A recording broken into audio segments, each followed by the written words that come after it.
maps, and meta-analysis. This is Folsom. Facts. And faces.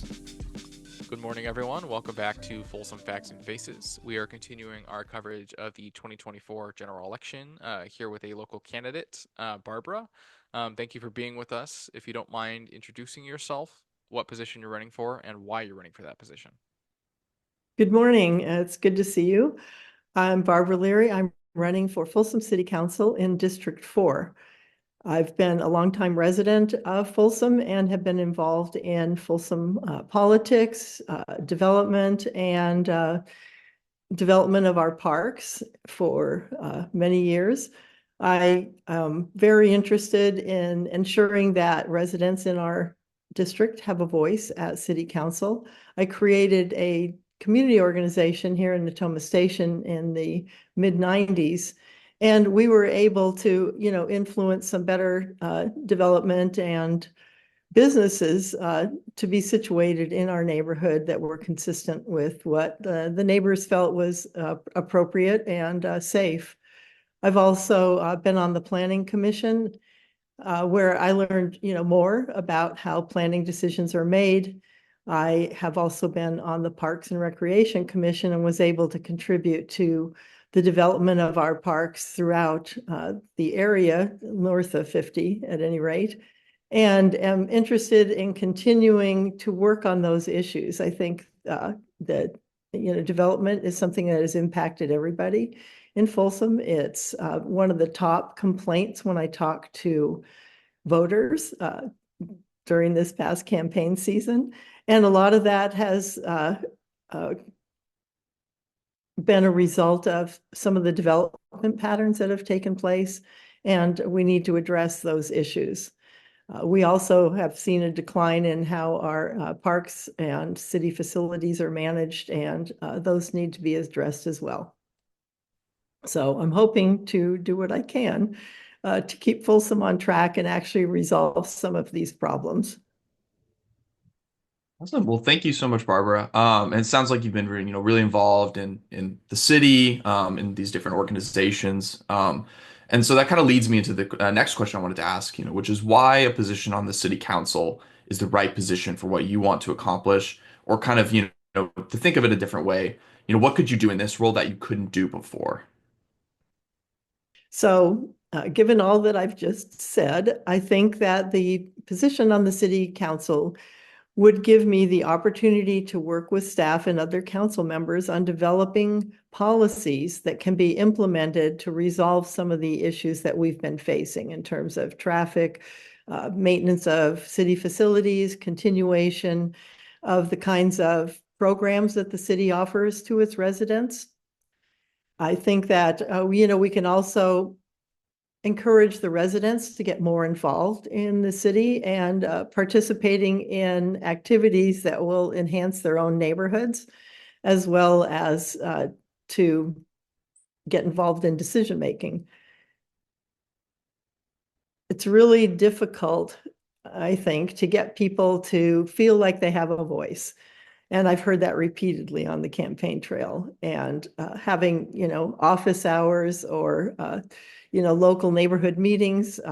As a city council member, we can stay in better touch with what our residents' needs are and what they feel will solve those problems. There's a lot of creative people here in Folsom that have some great ideas, but because they work, they have families, they don't get out to council meetings often. Sending letters doesn't do the job. You need to actually show up and speak. But if a council member or two is out there in the community and hearing it, the concerns on a regular basis, I think that would help a lot. All right, thank you. To take McLean's question and flip it a little bit, if you weren't successful in your race, how do you plan to still stay involved and work on all these issues with the city? Well, that's something I've never stopped doing pretty much since I moved here. I enjoy being involved. I enjoy understanding how processes work. And I really like to learn more about opportunities that we have that we could expand upon. We really need to research, other options for development and for how we run our city. And sometimes the answers aren't, readily available. One of the opportunities that I see that cities throughout the country have is to look at information gathered by an organization called Strong Towns. Or in our case, we can also participate more with the League of California Cities in finding resolutions to problems that have been undertaken elsewhere. Strong Towns has addressed the issues that all cities have that have undergone major growth and an increase in sprawl that has damaged their ability to provide services. So, we're not alone in this issue, and I think doing greater outreach is the best way to learn how we can solve these.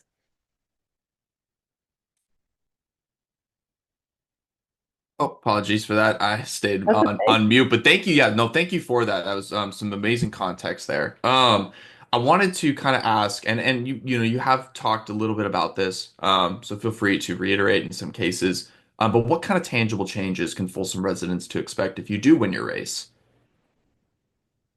One of the tangible changes I think that we need to achieve, and that is providing housing that people that can't afford, the larger homes or some of the homes in the new areas can afford to buy. And I'm talking about things like condos or townhomes. In order to achieve the numbers of new housing units that the state is requiring of every city is, to provide this certain number every 8 years. And it's something that many places, including Folsom, have only been able to accomplish by adding more apartments. Apartments are for rent. They're generally expensive. And younger people with lower salaries and older people who perhaps want to downsize don't have the option of keeping, their wealth if they're older when they step down, and or even developing any generational wealth if they're young and they can't afford to buy something. So that's really one of the main things that I want to accomplish is getting more of that kind of development built. The city has done a good job of providing low-income housing for people that qualify for that, but there's what's called the missing middle, and that's the group that I'm talking about. We have an opportunity to do this kind of housing development south of 50, particularly in the area around what's going to be something like a town center, and with a redevelopment project along the East Bidwell corridor in the older section, where we're now looking at a plan to put in some mixed-use housing and change the scenery there to be a more vibrant, walkable community. Awesome. Well, thank you for that. And I'm, as a, 20 something in Folsom that, affordability of housing is obviously something very relevant on my mind. So I definitely appreciate, the focus on that. Yeah, Ditto to what McLean said. Yeah, it's something that's really hard to accomplish. The developers list a whole lot of what they, describe as barriers due to state law and barriers due to costs, and we need to address those. The city needs to get involved with some of our state legislatures, some of whom I've spoken with about addressing these constraints, so we can move forward and actually do a better job of housing everyone in a house they can own, or home of various sorts that they can own, and have a more vibrant community. Shifting now a little bit to your campaign, from your perspective, what do you think have been some of the biggest challenges during this campaigning cycle? Well, I just described one to you, and I'm not going to go into that. I think one of the challenges as a grassroots candidate is raising enough money. The city of Folsom has a $150 individual or organizational donation cap to a candidate. That means that if you want to run an effective campaign, you have to reach out to a lot of people repeatedly and, often friends from throughout the area to raise enough money. The other component of this fundraising is that there are political action committees that have been put together. There are several candidates well, I'm going to go. Okay. The other challenge is that the existence of political action committees allows more donations, which actually have no cap, which can collect money in support of a candidate or can spend money in opposition to a candidate. And we have no control over that. And it's very difficult to compete with outside wealthy interests who want to have influence over the decision making in Folsom. Awesome. Well, thank you. Thank you so much for that, Barbara. I wanted to kind of touch back on a point or some of your experience previously. You mentioned that you'd served on several commissions here in Folsom, including, the arts, the planning, and the parks commissions. I was curious, how your experience with these different commissions expose you to different facets of life in Folsom and the various challenges that come along with it. My experience on the commission has actually given me a lot of opportunity. On the Parks Commission, I was able to work closely with some of the people like Ernie Sheldon, who was striving to get parks built in Folsom when all of the expansion began back in the 80s. And I learned a lot from Ernie. I was able to get in touch and work with some of our organizations, such as the Folsom Athletic Association, Friends of Folsom Parkways. So I learned a lot about what kind of influence the various organizations have, what the needs of their constituents are. On the Arts and Cultural Commission, I was able to work on some, entertainment venues. We have the concerts in the park, so I was able to help develop some of the planning for those in the early years. And I was also able to connect with some of our cultural groups. We have several multicultural groups in Folsom who wanted to get more involved and put on fundraisers as well as programs for entertainment. And finally, on the Planning Commission, I was able to work with our planning staff, hear what residents' concerns were about developments that were going into their neighborhoods, as well as to talk to the developers about ideas that both I and the residents had for how we can make Folsom still feel like, the small town that people like to address Folsom as, and provide for the other needs that we have. All right, thank you. Now we have a few questions on specific campaign issues that have been highlighted by your team. The first one that I want to ask is on your campaign website, it talks about the need to plan for a solid revenue stream and increasing the city's revenue system. Given the importance of the structural deficit to the city's future budget, something that McLean and I have talked about before on this podcast, what are some ways that you envision Folsom can increase its revenue without assuming either G passes or NOS?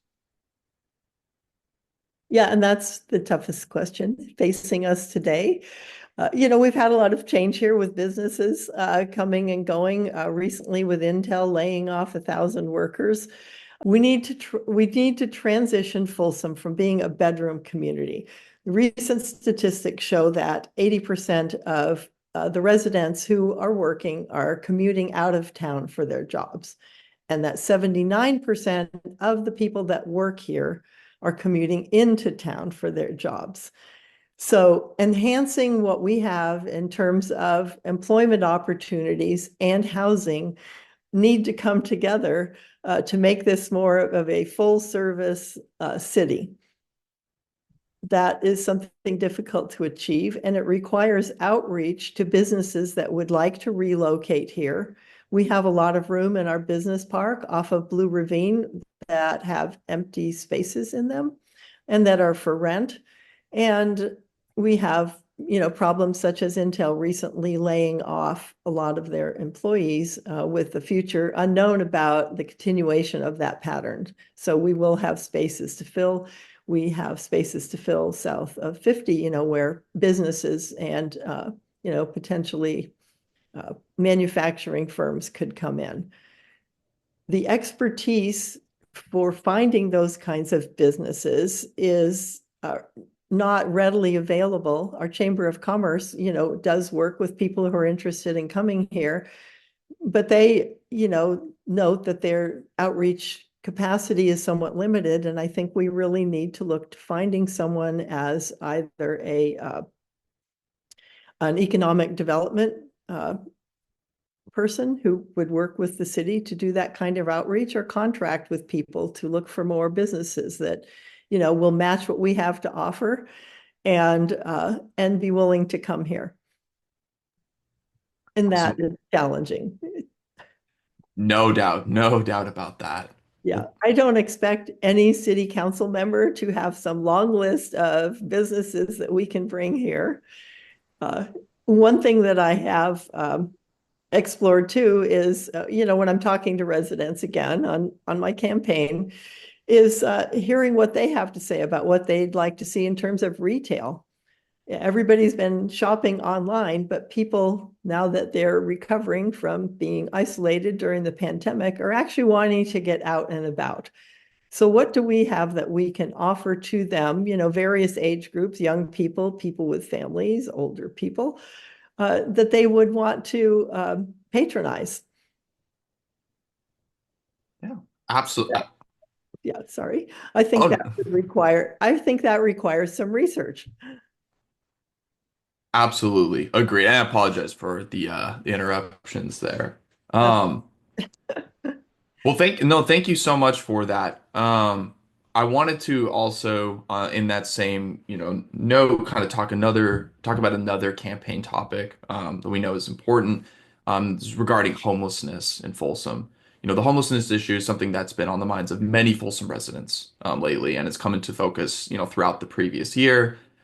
What I was curious about is, how do you think that Folsom can coordinate the region, with the region better, and what place is there for additional shelter or mental health treatment resources within Folsom specifically?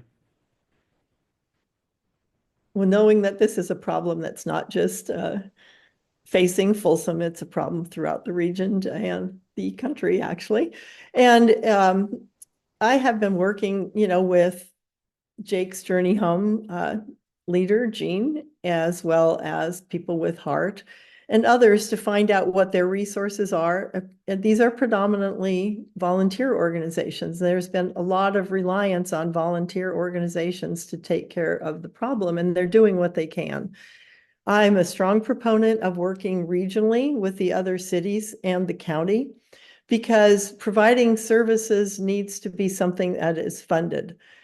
And you might recall that there was a ballot measure passed in the state, Measure A, which is to provide funding for additional mental health services and housing. And the city of Folsom, the cities in our region, and the county need to work together to ensure that we get adequate funding to support additional services and housing. When you say, how can we just deal with this in Folsom alone, I think that we can continue to rely on our volunteer organizations. But in order to identify sites, which is the major problem for temporary and even long-term housing for the unhoused, that challenge is difficult to overcome, because anytime a site is brought up, the neighbors within a mile or 2 miles object to having homeless people there. So these sites need to be identified, discussed with the public, shared throughout the county and the other cities. And we need to be able to ensure that those are well managed, and that there are, measures in place to ensure that they're safe. Living, I'm going to say this, but the situation for the homeless is it varies, as we all know, because there are people who have mental health, chemical dependency problems. I've dealt with a lot of those problems in my career as a nurse practitioner at UC Davis Medical Center downtown. And the resources have dried up over the last 20 to 30 years. So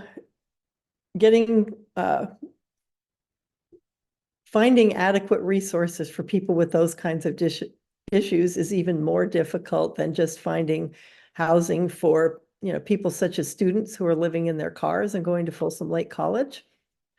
It's also more difficult to find recovery homes, because some areas have homes in neighborhoods where they're running recovery programs. They can house, maybe up to 6 people, and then they have to monitor and make sure that they're remaining clean and sober. And neighbors tend to reject having that kind of facility in their neighborhood over fear that something's going to go wrong. It's, yeah. So there's not a straightforward, easy answer. There's too many layers. Yeah, well, on that topic of resources, I think that's a good transition to the next question. Okay. Your campaign has pointed out that Folsom has limited resources, and I feel like that was embedded in a lot of your answers throughout this interview.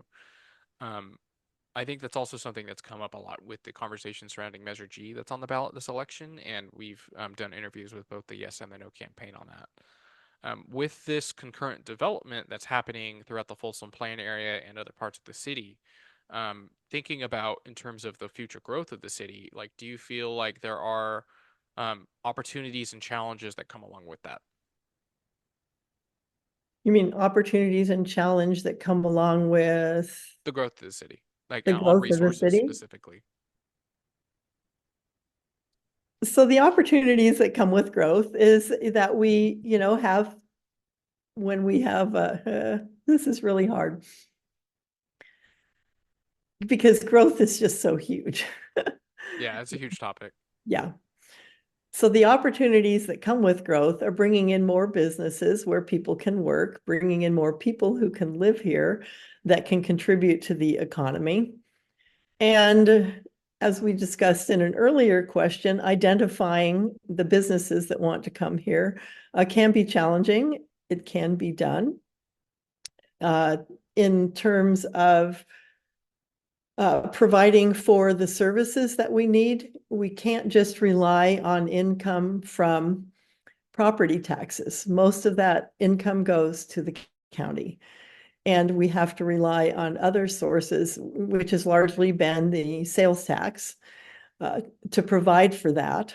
So one of the committees I've participated on recently was to enhance our river district, which is the area along the American River and Lake Natoma, to bring in more tourism. And that is something that, the city and the Chamber of Commerce have worked hard on for quite a long time.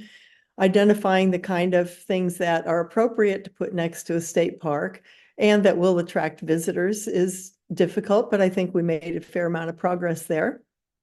Since the city has some open spaces along the river that are owned by the city, those can be, enhanced to either have more educational and participatory kinds of activities on them. And they can also be designed to have something such as a conference center that will bring in, larger organizations to have large conferences here and enjoy the amenities that are along the river. So those kinds of opportunities, can't be ignored. They have to be implemented well. And I think that we can do that. Yeah, I guess, well, just thinking about, I'm just thinking about all of the things that have been proposed, throughout the city. And in terms of the parks, some of the newer parks that have yet to be developed that we need funding for to complete include recreational events, such as volleyball tournaments.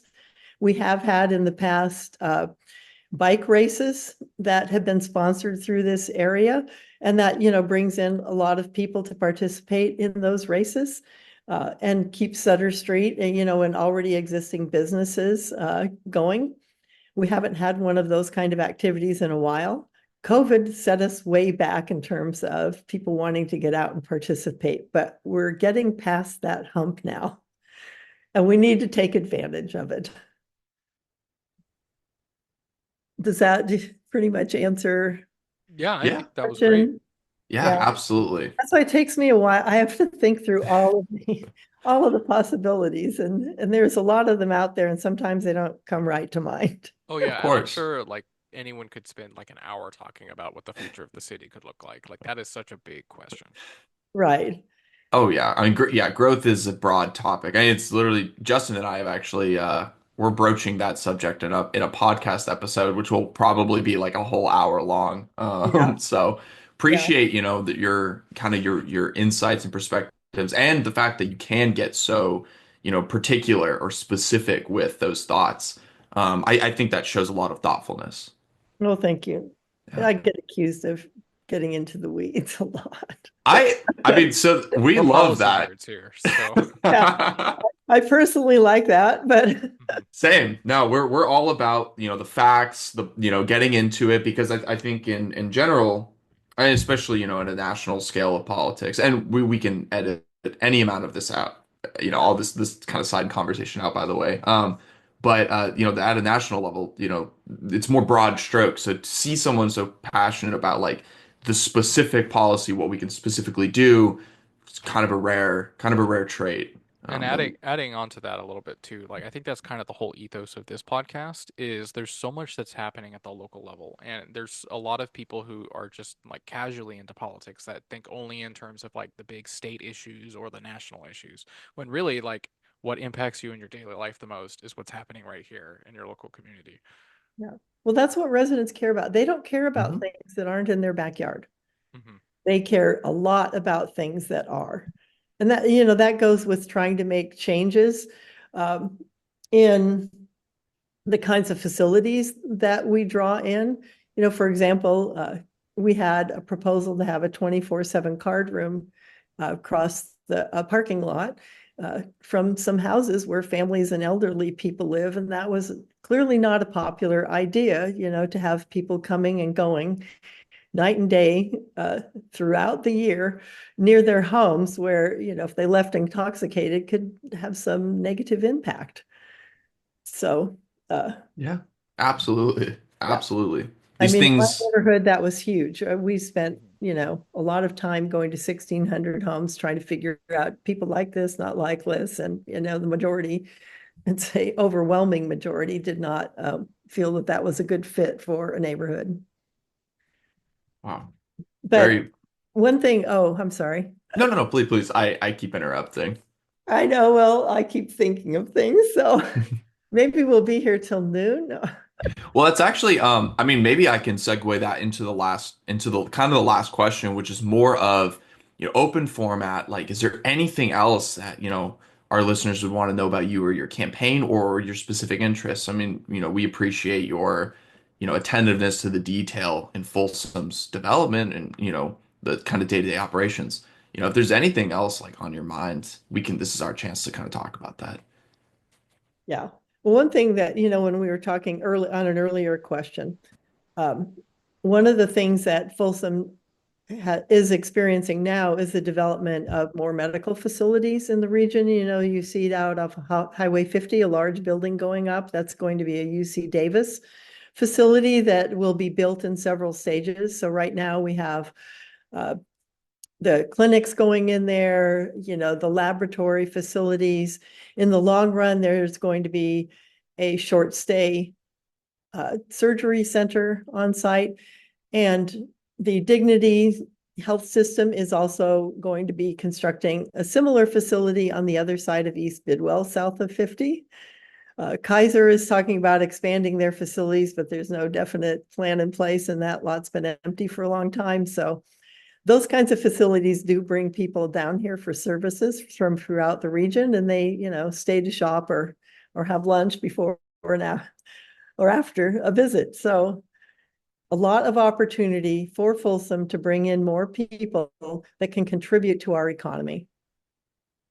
All right, Barbara. Well, thank you so much. We really appreciate your time today, and thank you everyone listening.